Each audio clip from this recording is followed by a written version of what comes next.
Weiken can provide you with the CNC milling and CNC turning capacity and capability your project needs, delivering high-quality and high-precision parts quickly. CNC milling is a subtractive method of manufacturing, in which the workpiece is held rigid on a fixture and mounted on a work table as the material is removed with a rotating cutting tool.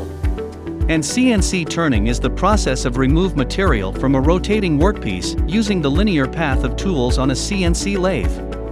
At Weiken, we are equipped with 3, 4 and 5-axis CNC milling machines and CNC lathes. At the same time, we provide you with a variety of common materials in CNC machining. You can choose different materials to create your products.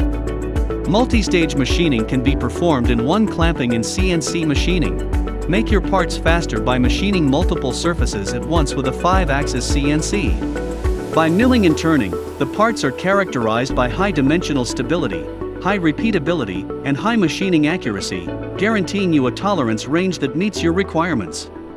CNC machine tools are highly automated, which can ensure 24/7 continuous operation and also facilitate the automation of production management. We process products in a wide range of industries including medical, automotive, aerospace. You can be confident that your prototypes or low-volume production parts will be processed by us. Weiken's experienced team will work with you one-to-one and conduct proactive DFM. Bring your design to life now. Contact us and we will provide you with a solution as soon as possible.